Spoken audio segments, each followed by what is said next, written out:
Bom, vou convidar aqui, saudar, na verdade, Elivaldo Barbosa, que traz sempre as informações para nós da política em tempo real. Elivaldo Barbosa, boa tarde para você. Mais uma vez, Joelson, boa tarde para você que segue nos acompanhando.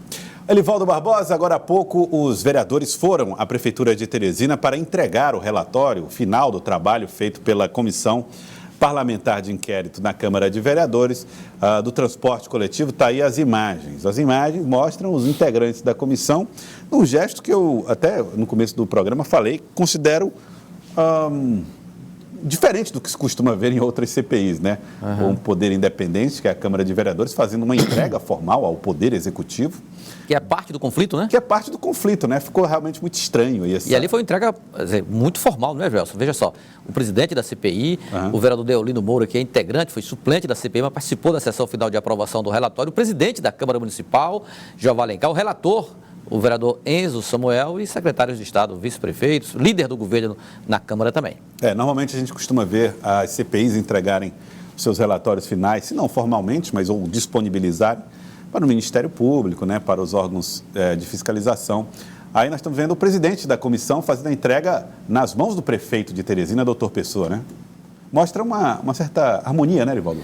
Plena harmonia, né? E pelo teor das resoluções, as principais resoluções, eu diria que batem exatamente nas iniciativas mais comentadas durante a CPI, desde quando o prefeito, doutor Pessoa, assumiu o comando da administração municipal. Nessa crise do transporte coletivo, a prefeitura sempre acenando com críticas ao contrato, a forma como o contrato com os consórcios estava sendo conduzida, condenando procedimentos da gestão anterior e admitindo até um rompimento unilateral. Agora, eu digo assim, antes era essa a tendência, Joelson, porque eu percebo claramente que essa decisão não tem consenso na prefeitura. Tanto é que ela nunca foi tomada e até acho que ela vai ser muito pensada. Hoje já há um segmento que defende esse rompimento, inclusive esse segmento mais político, digamos assim, da base aliada, mais próxima do prefeito, doutor Pessoa, na Câmara Municipal, defende isso abertamente, tanto é que a CPI aprovou isso aí. Olha,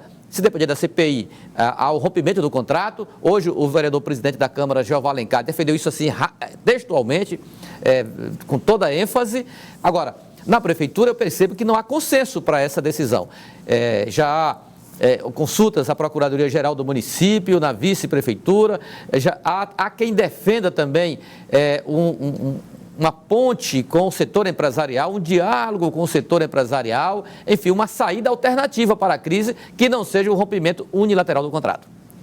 Elivaldo Barbosa, é a sugestão da comissão, inclusive, a suspensão. Não há consenso também em relação àquela proposta já alimentada pelo prefeito sobre a municipalização, se não de todo, mas de parte do transporte coletivo. Essa medida também já há uma forte rejeição na equipe do prefeito, doutor Pessoa. Não há consenso. É por isso que nenhuma providência foi publicamente anunciada até agora. Muito bem. Vamos falar mais a respeito desse assunto. Nós estamos ao lado da advogada e que representa o Sindicato das Empresas de Transportes Urbanos de Teresina nos assuntos jurídicos, a doutora Nayara Moraes. Muito boa tarde, seja bem-vindo aqui ao nosso Jornal do Piauí. Boa tarde, é um prazer estar aqui ao lado de vocês e com todos que estão nos assistindo para mais uma vez ter esse comentário sobre esse assunto que é tão relevante, que está precisando de uma atenção cada vez mais ampla. Bom, agora nós temos a seguinte situação, um relatório final da CPI apontando para a necessidade de suspensão do contrato com as empresas que a senhora representa.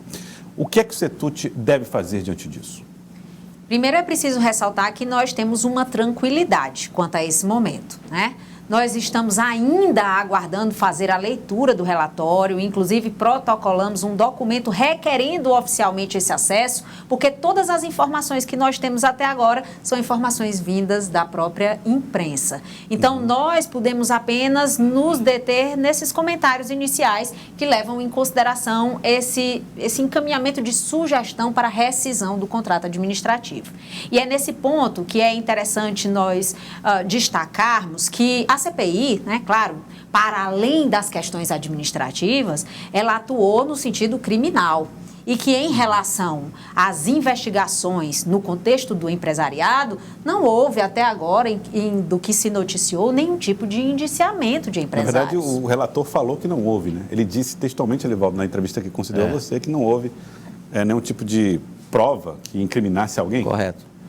E nesse ponto é interessante nós refletirmos que esse contrato administrativo ele é vigente, ele é legal e que também para a administração pública, a partir de agora, recebendo esses encaminhamentos, precisa executar todo um pensamento em relação ao que fazer, se aceitar ou não. A gente retoma para o foco do município a responsabilidade que já é dele desde o início do ano, porque na verdade é o gestor do sistema do transporte coletivo e que até agora ainda não apresentou uma proposta no sentido de que nós possamos ter uma retomada satisfatória da qualidade. O cumprimento do contrato, o setor empresarial reivindica o cumprimento. O que avaliação se faz dessa situação de hoje?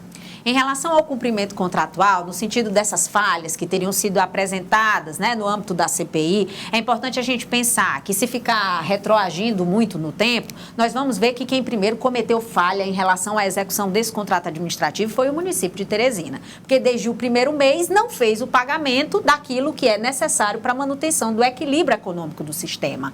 É importante a gente dizer que dentro desse contexto, e é um contexto complexo, nós não temos soluções simplistas. Não dá para simplesmente a gente dizer que é rescindir o contrato administrativo que vai resolver o problema do transporte coletivo, porque isso não vai chegar lá na ponta, no usuário.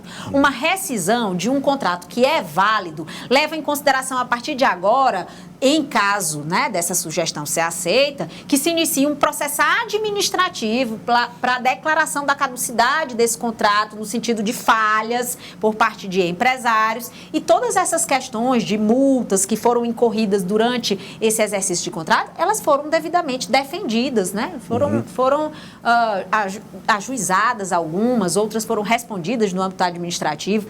Então, é uma rescisão que, se esse for o caminho, não é fácil, certamente será judicializado para que se realize contratos, e aí é uma coisa que eu ouvi de imprensa, né? Faz um contrato emergencial.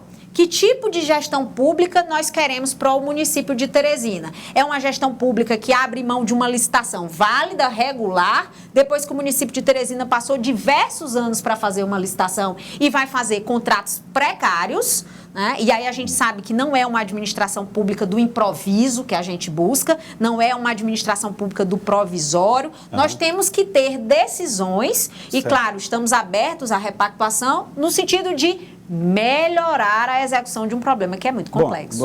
Essa questão aí da possibilidade de soluções serem ou não improvisadas é uma questão que envolve um pouco mais a gestão pública. Mas agora, no tocante ao CETUT, vocês vão questionar, por exemplo, se um contrato ou uma empresa pública for criada para fazer parte do serviço para o qual vocês foram contratados? Claro, olha, de início, o contrato ele precisa ser cumprido. Existe uma determinação de cumprimento contratual por 15 anos. Existem os valores de repasse em aberto e existem os valores que foram acordados, né, judicialmente, e todos os meses em aberto, novembro, dezembro, janeiro, fevereiro, até o mês de agosto. Isso a gente não pode desconsiderar, não é simplesmente ignorar isso, porque isso já causa um custo. Esse custo ele já existe. Ninguém vai tirar dos empresários esse direito de reivindicar em um contrato válido os seus direitos judicialmente. E claro que se o município acabar empreendendo ações no sentido de municipalização ou no sentido de qualquer outra solução administrativa, vai ter que mensurar os custos, porque nenhum gestor público pode abrir mão de uma solução menos custosa para uma solução mais custosa. E para o CETUT, a decisão da CPI, ela pode ser questionada, inclusive, judicialmente? Como a senhora admitir essa possibilidade? Não dá para a gente ter conhecimento assim de causas específicas de nulidade, no sentido do que foi produzido em termos de relatório, até porque a gente não teve acesso, né? Mas existem, sim, N possibilidades de repercussão, inclusive em relação à defesa da honra desses empresários, porque muito se falou e pouco se provou dentro do contexto criminal investigativo. A senhora acha que pode ter ações futuras decorrentes das declarações e falas em torno da moral, da dignidade desses empresários? Os empresários, eles têm esse sentimento, né, de que foram ofendidos em sua honra. E é claro que isso não ficou provado, né, no contexto da CPI, nem de todas essas falas. É um sentimento, né? Na verdade, nós não temos nenhuma ação específica planejada ou em vias de ser protocolada, mas é preciso que em utilização, assim, de canais de comunicação, de imprensa, a gente diga que isso também ofendeu bastante. Não teria uma imunidade, os vereadores, legal, que os protege? A imunidade parlamentar, ela tem assim, ela entra em colisão, né, no sentido das prerrogativas serem exacerbadas. Inclusive, já há decisões no sentido de que a utilização de mídia, inclusive, para repercutir juízos de valor sobre pessoas investigadas, no sentido de manchar sua honra, né, inclusive honra empresarial, né, no sentido empresarial, não da pessoa física, isso também seja discutido. Mas isso eu falo em termos de Brasil. Existe Agora, assim. do ponto de vista prático, a repactuação pode acontecer? É possível um acordo dos consórcios com a prefeitura? Com certeza, todos os empresários sempre se mantiveram abertos no sentido de, inclusive, terem encaminhado sugestões à S-Trans, com cópia para o prefeito, para que sejam tomadas providências. Só que o que é preciso a gente ser dito é que para um problema complexo não tem solução simplista. Rescindir contrato não vai dar a mágica de solução, que é o transporte passando com a regularidade e a qualidade que a população precisa. É uma frente. O que eu acho que a gente precisa fazer agora é aproveitar esse momento onde a CPI já não é mais um fundamento de receio ou de aguardo a CPI, aguardo o relatório, para retomar a responsabilidade ao ente municipal e abrir nova frente de diálogo. E a frente de diálogo, ela passa necessariamente por um conjunto de soluções, não é uma coisa só. A gente tem elementos de repactuação em termos de contrato, a gente tem sugestões legislativas de alteração que precisam ser feitas. Afinal de contas, o grande problema do transporte coletivo hoje é que o valor arrecadado em catraca, ele não é suficiente para fazer o sistema funcionar. Então, a gente precisa discutir gratuidades. Veja, rescindir o contrato não resolve o problema. Qualquer empresário que assumir o transporte coletivo numa tarifa controlada de R$4 vai ter dificuldade de manter os custos de folha de pagamento e de diesel, até porque não existe nenhum tipo de desoneração de ICMS quanto ao diesel, nem IPVA, que são dificuldades que fazem com que o sistema se torne mais custoso. E quem tem que pagar por isso? O município. Ah, mas tem alunos da escola estadual que utilizam Polícia militar, policiais militares, enfim. Então, vejam, são várias sugestões que precisam ser encampadas, inclusive, de repente, uma possibilidade de convênio, né? E aí o estado do Piauí e o município se darem as mãos, isso não está sendo feito. E aí essa proposição só em termos de Piauí. Se a gente olhar Fortaleza, agora há pouco tempo o transporte vai receber um aporte de mais de 30 milhões de reais e é um ajuste feito entre governo do estado e o município de Fortaleza. Por quê? Porque é claro que essa dificuldade em relação a quem paga o aluno da escola ou o oficial de justiça, isso não acontece só em Teresina. Acontece em todos, todos os lugares. Para o telespectador entender, a proposta é que os servidores estaduais tenham a sua conta, a sua passagem de ônibus paga pelo governo do estado. Policiais militares, oficiais de justiça, pessoas que andam de ônibus sem pagar. E que os alunos da rede municipal, por exemplo, entre outras pessoas que eventualmente têm o direito à gratuidade, que fazem parte desse corpo de servidores municipais, aí sim seja pago pelo município. Então, pelo que a senhora está falando, isso é plausível. Sim. E já acontece em outros estados. Acontece em outros estados e há uma necessidade de conscientização de todos os entes, de que precisam estar de mãos dadas. Fora isso, eu acho que nesse momento, aproveitando essa entrega, para além de questões políticas, a gente precisa olhar isso como uma boa oportunidade de baixar um pouco a tensão do que vai, do que volta de informação e pensar nas soluções, né?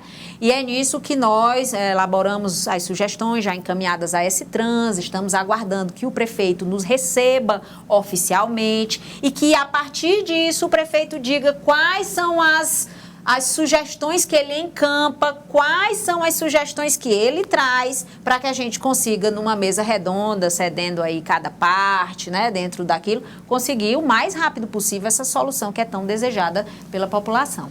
Eu quero agradecer a senhora. Muito obrigado, doutora Nayara. Mais uma vez aqui no Jornal do Piauí, advogada do Sindicato das Empresas de Transportes Urbanos de Teresina, Nayara Moraes. Obrigado pela participação.